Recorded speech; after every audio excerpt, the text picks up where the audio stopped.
Hey you lot, and welcome to another episode of News You Might Have Missed.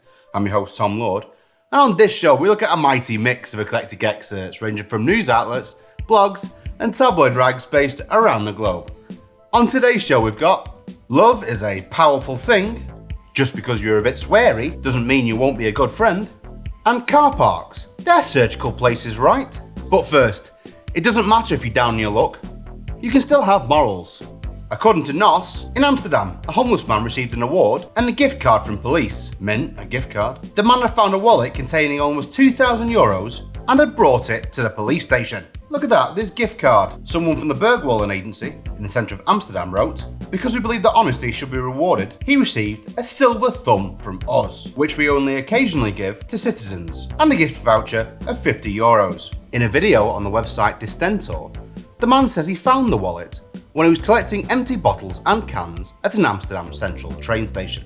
The homeless man said in the video, "Anytime you find something, just bring it back, no matter your situation." Aww. Maybe the owner of the wallet has work for me. You never know what possibilities will come from this. There were unfortunately though, no cards or anything else in the wallet that could identify the owner. And if the owner does not collect the wallet within a year, the money goes to the lad. Oh, nice. But after this article, I also found out that a crowdfunding campaign for the homeless man has raised over €30,000 in less than a day. And as of right now, it's at €34,102. I hope he actually gets it. So it looks like the less you have, the more you can put yourself in someone else's shoes. That's probably why Rishi Sunak is such a tosspot then. His maid probably puts him in his shoes every morning. This is like Judge Dredd, but without the dystopian future. According to simpleflying.com, earlier this month, a Wayne County juvenile judge was cited for the possession of a dangerous firearm after a loaded gun was discovered in her purse as she went through airport security. Jesus. Silenthia Latoy Miller, is that a real name? A juvenile judge for Wayne County was traveling through a Transport Security Administration checkpoint at Detroit Metropolitan Wayne County Airport when the X-ray scanner identified what appeared to be a loaded firearm in her purse. According to law enforcement at the scene, it appears that the judge had made no effort to hide the gun, noting in their report that the firearm was not artfully concealed in her purse.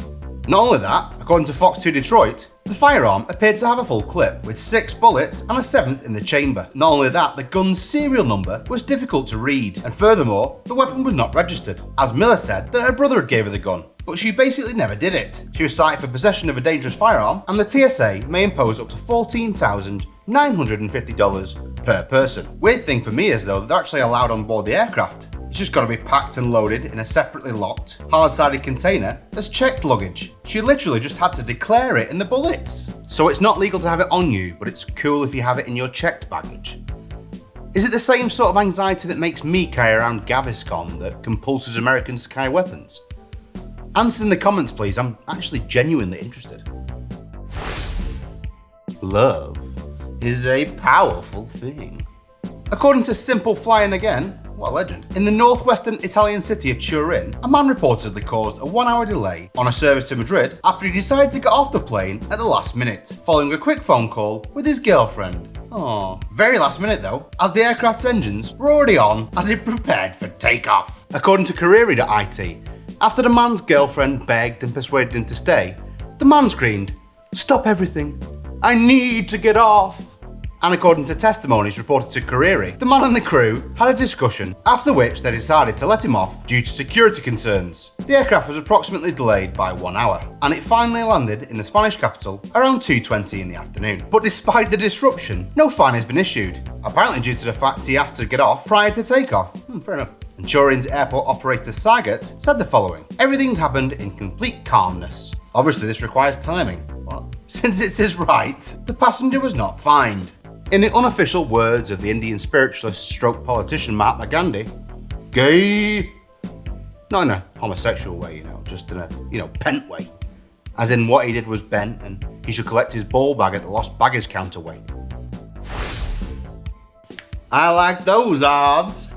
According to the Korea Juang Daily, there are nearly 20% more single men than single women in Korea, according to a report on Monday from the Korea Institute for Health and Social Affairs. The number of single men in 2021 exceeded the number of single women by 19.6%. And according to Kikasa, that's them lot, even if all the available men and women were paired, a surplus of a single man would remain, eh?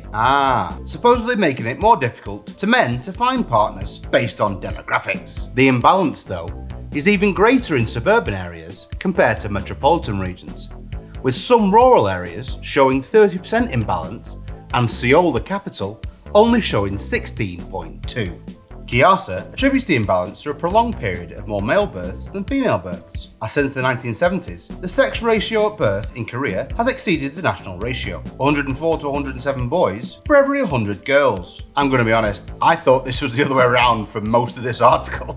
So, South Korea is a bit of a desert when it comes to women. It's a bit like that specialist club a friend of mine took me to. No action from all the girls that night, but I did get a lot of compliments from skinhead dudes. Apparently I'm pretty. Buy this, and you might never use it. According to ABC 7 News, a 3-bedroom home in San Francisco's Russian Hill neighborhood is up for sale for a steal, just $500,000. Is that a steal? Unfortunately though, there's a catch. You might not be able to move in for 30 years. Ilya Smith, a neighbor of the house, said, "My husband came in and said, you've got to look out the window. There's a line from the house all the way to the middle of the block right here." The 1,100 square foot home at 30 Northview Court in San Francisco has 3 bedrooms and 2 baths. And at only $500,000, it's apparently cheap for the area. But according to the listing, it says that the home is tenant occupied and to be sold as is, meaning the buyer won't be able to move in until 2053. According to the listing, the current tenant will continue to live there and pay the same amount of rent every month, just $417. But attorney Stephen McDonald said it's for a very, very unique buyer that's willing to get a big discount, maybe 2/3. Maybe pay $1 million for a $3 million house and wait 20 to 30 years before you can move in. Why is he talking about $1 million? Have I missed something? 30-year wait? I struggle waiting for the dryer to finish and skip to the good bits on specialist material. Sod that, if I'd have bought that house, I believe in uranium on their doorstep or that book from Jumanji. You know, something to usher things along a bit. Just because you're a bit sweary doesn't mean you won't be a good friend. According to USA Today, a potty-mouthed parrot is up for adoption. But he's not just a pretty bird, his language is also pretty colourful, and definitely not suitable for children. Pepper, cute name, a white-fronted Amazon parrot, was picked up by the Niagara SPCA on Friday from his former home in Lockport, New York. And why did he swear? Pepper had previously lived with a dog that was somewhat unruly, and Amy Lewis, director of the shelter, said the dog didn't listen to his owner much, so the owner would ask, "Do you want me to kick your..." insert expletive here. And now Pepper has picked up the phrase. He's a pretty parrot though, he just wants a cuddle. I don't know what everyone's worried about, it'd be mint to have a parrot who swears a lot in the corner. I'd be inviting vicars around, members of the Women's Institute, all sorts. It can even answer the phone for me when I get calls asking about my phone and broadband. It'd be basically the same answer. Shouldn't you be smashing a horlicks whilst crocheting? According to USA Today, a 71-year-old from El Paso is making history this weekend as the oldest contestant in the Miss Texas USA pageant. Marissa Tejo is slated to compete in the pageant in Houston. The winner will go on to represent Texas in the Miss USA competition. Miss USA then goes on to compete in Miss Universe. The Miss Universe organisation lifted rules to become more inclusive by removing age limits for contestants vying for the crown this year. You can now also be married, pregnant, or divorced. And in an email, Marissa said she wanted to relay a message that it's never too late to chase your dreams. And further said, "I feel that all women now have a new stage of opportunity, strength, and beauty." I mean, yeah, I thought the whole point about beauty pageants is you need to be young and impressionable. You know, you accept an invitation from a man old enough to be a dad to have drinks with him in his room next to an oversized mirror. Next thing you know, you wake up in a smack den in Cairo, or worse, Trump Towers. That's the American dream right there. Should we really be giving conspiracy loons a platform? According to IndieWire, a new reality series called Flat Earthers will pay its players cash if they can convince a panel of actual experts that the world is flat. Flat Earthers is described as part docuseries, part competition show, and it will follow 5 families who genuinely believe that the Earth is flat. 5 families? But rather than just document their nutsness, the families will each be given $50,000 worth of resources for research and will ultimately present their findings to a panel of scientists, theologians, and cartographers. And if they can convince a majority of the panelists that the Earth is in fact flat, they'll be awarded a cash prize. But it doesn't say how much. And Aaron Rapport, creator of the network, said in a statement, "The flat Earth phenomenon continues to grow on a global level." Global. Flat Earthers will provide a fascinating view into the psyche of the human condition and what drives belief systems worldwide. You can't reason with idiots. Everybody knows that. It's like everybody knows if you reduce the waitress to tears because your steak is undercooked, you get a free homemade foamy steak sauce. Works every time. Car parks are surgical places, right? According to The Independent, a Miami woman is facing charges after being caught trying to give Botox injections in a mall's parking lot. Lena Alexandra Gutierrez Farfan was recently arrested by Miami-Dade police, and she was charged with practicing healthcare without a license and possession of prescription drugs with the intent to sell or deliver. The police investigation started after a client complained that he got multiple injections and one left a lump on his forehead that lasted for a month. The woman was charging patients $150 to $200 per session, and the person who reported the case to the police was under the impression that Gutierrez Farfan was a licensed provider. No medical license. Detectives caught the woman in a sting after agreeing to do injections for $350. And when she arrived in the car park, officers saw her removing a grey cooler bag from her car. Police then detained her, found 2 vials that contained suspected Botox, and a box labelled with a type of filler. Officers confirmed that she was not licensed to perform any medical procedures in Florida. She's now been released from prison on a $5,000 bond. Botox injections in a car park? That doesn't sound safe. I'll stick to smoking, drinking, and bags of white powder bought from mysterious Albanian men, thanks. So ugly, you'll call the police? According to The Independent, a woman in Iowa has been arrested for calling 911 to avoid going on a date with a man she met on a dating app. Sumaya Thomas was arrested after police said she told a dispatcher that her abusive ex-boyfriend of 2 years was outside of her home and sending her threatening text messages. And according to a criminal complaint, Thomas also said that the man had told her that he wanted to hit, kick, punch and stab her. She also said that she was pregnant with the man's baby. But upon arriving at the scene, an officer noticed the man leaving the residence. The man told the officer that he started speaking to the woman a week ago on Snapchat. The two then moved their conversations off the platform and started to text. The man showed the police the text and dating app conversations, which police then confirmed were sent to the woman's number. The man was detained for over an hour due to false accusations, but during a third interview, Thomas admitted to making the false report because she got cold feet on meeting him and no longer wanted to. She said she didn't think officers would help, and so she made up this call and the events that were described. She was then arrested and then later released. Cold feet? I think this lady needs to check herself before she ribbity wrecks herself. Poor cow looks like a pug that's been in a car crash. Waiter? I didn't order the tripe.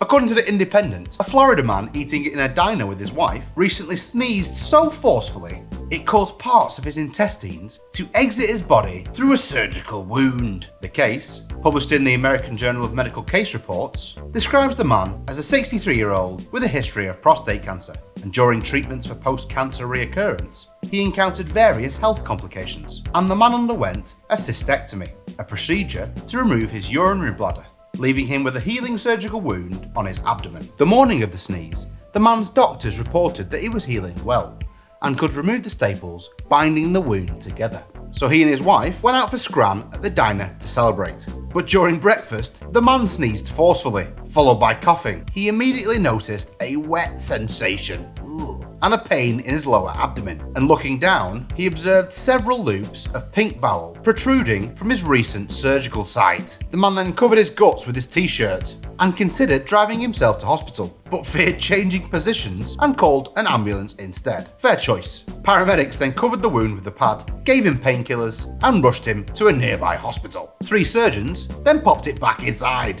After though, they had a right good look at his bowel and found no injury. Grim.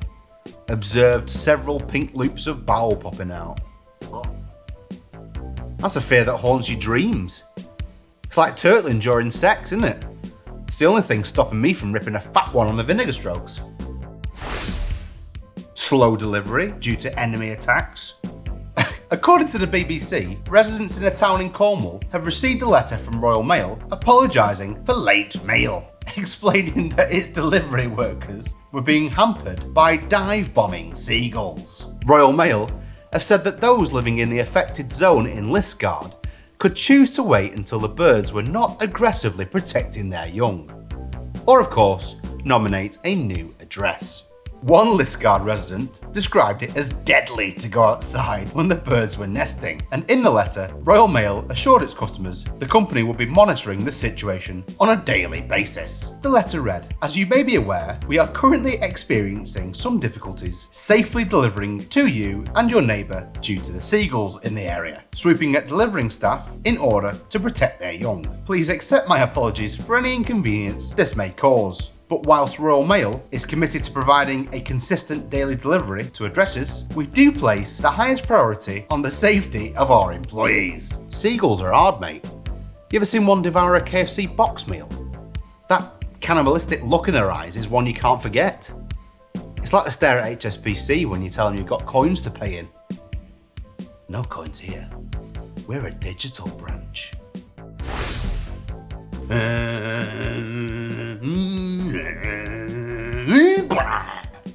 According to AP News, Ford is recalling more than 550,000 pickup trucks in the US because the transmissions can unexpectedly downshift to first gear, no matter how fast the trucks are going. The recall covers certain F-150 pickups from the 2014 model year.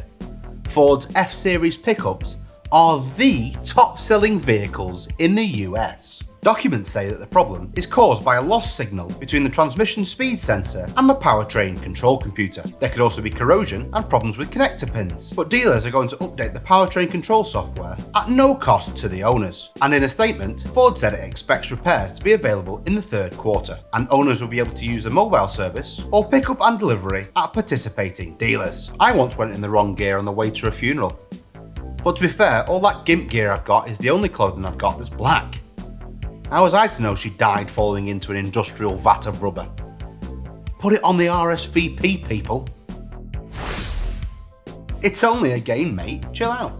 According to RTL News, a 20-year-old American gamer from New Jersey was arrested on Sunday in Florida, many hundreds of miles away. He had flown there to teach another gamer a lesson after they had gotten into an online fight. The suspect has been arrested for attempted manslaughter and armed home invasion. The suspect and the victim, both about the same age, know each other from an online game. On Sunday morning, at around 2 o'clock, the suspect broke into the victim's home. The suspect then hit the victim on the head with a hammer. That makes 2 a.m. hammer time? Oh. The hammer, which he had bought at a store after arriving in Florida. The two got into a fight until they were separated by a family member of the victim who rushed to the scene. Authorities, though, have not said how the suspect knew where the victim lived. The young suspect was handed over to police, and although the victim was injured, his injuries are not life-threatening. Thank God he was a gamer. His weak, carpal tunnel damaged wrists probably snapped the first time he swung the hammer. He'd have been better off wanking him to death. I'm sure he had enough practice at that. Here are some honourable mentions of stuff that just didn't quite make the cut. Apparently you get a big brain if you play ping pong. Something to do with how the ping ponging rewires your brain in a really cool way. I don't know. I'm not really sure. I didn't fully read the article. Surely though, if it made your brain any better, you'd pick a cooler sport. Another story was that a guy who was trying to get people away from a beach because the storm was coming in, unfortunately got hit by lightning. This story was a bit of a buzzkill, to be honest, but my main thought is everybody after this guy is gonna have like hero syndrome to deal with his missus. How are future boyfriends gonna compete with that? Except of course, you know, not being dead. Another story was a tornado destroyed a church and a check from that church was found over 100 miles away. People in the article were saying it's like a message of hope or something, but I sort of disagree quite a lot. It seems to me if God's destroying the church you're worshipping at, then perhaps it's time to pick a different religion. And my final honourable mention is a woman who had 7,470 tabs open and was distraught after she lost them all after Firefox wouldn't restore the tabs. The gist is people on X or Twitter or whatever you want to call it now they spoke to her and helped her do a cache profile restore or something like that. To me though, what sort of loon has that many tabs open? That should be a crime against computers. Thanks for watching. Please like, comment and subscribe if you do so fancy. Also, if you think there's any news that we might have missed, please get in contact on the email in the description below, here somewhere below. Please also check out our news sources down there in the description. Not for like a plug reason or whatever, it's just that I think news is pretty cool and you should too. And see you next time for another jam-packed news you might have missed. Stay gravy.